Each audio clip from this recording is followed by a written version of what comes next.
External அஃபேர்ஸ்ல இந்த மாதிரி ஒரு விஷயம் வந்து ரொம்ப ஃபெயிலியர் ஆயிருச்சு. இவங்க வழக்கம் போல மக்களை ஏமாத்தலாம். அந்த புல்வாமா மாரியே மக்களை ஒரு ஆ ஏமாத்தலான்னு செஞ்சத பாகிஸ்தானும் அங்கேயும் சங்கி இருப்பான்ல. இவங்க இங்க சங்கினா, அங்க இருக்கிற பச்சை சங்கி தானே. அங்க அவன் மக்களை ஏமாத்த அவனுக்கும் அவனுக்கும் எலக்ஷன் வரும்ல பாவம். அவனுக்கும் பசிக்கும்ல. அவன் வந்து இவங்க ரொம்ப தெளிவா பண்ணியிருக்காங்க. நீங்க ஜெய்சங்கர் சரி ஃபர்ஸ்ட் ஒன்னொன்னா போலாம். ஜெய்சங்கருடைய பேட்டியை பார்க்கும்போது அது கோமாளித்தனம்லாம் நம்ம நினைக்கிறோம். ஸ்டூபிடிட்டிலாம் நினைக்கிறோம். பட் அடிப்படை என்னன்னா நேர்மை இல்ல, உண்மை இல்ல.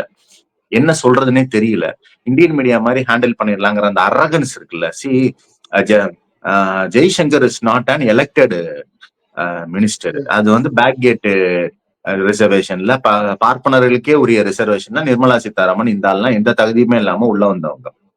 அந்த அந்த திமிரு ஒண்ணு இந்திய ஊடகவியலாளர்களை மாதிரியே அவங்கள கையாளலாம் நினைச்சிட்டு அங்க போய் உட்கார்ந்துட்டு பொய் சமாளிக்க முடியல.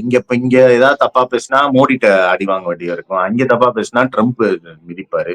இதுக்கு நடுவுல சமாளிக்க முடியாம ரொம்ப அசிங்கமா ஒட்டுமொத்த ஹிஸ்டரியிலயுமே what is what is the stand of யூஎஸ்ன்னு கேட்டா வேர் வாஸ் யூஎஸ்ன்னு கேட்டா யூஎஸ் வாஸ் இன் அமெரிக்கான்னு ஒரு ஆள் சொல்லுவான்னா இது எவ்வளவு கேவலம் பாருங்க. ஒண்ணு ஏன்னா இதனுடைய பின்புலம் என்னன்னா நேர்மை இல்ல பொய். இந்த ஆபரேஷன் சிந்தூரை பண்றதுக்கு முன்னாடி பாகிஸ்தான் கவர்மெண்ட்டுக்கு இன்ஃபார்ம் பண்ணிருக்காங்க. இதுவே எவ்வளவு பெரிய ட்ரீசன் இது. இது வந்து மிகப்பெரிய தேச துரோகம்.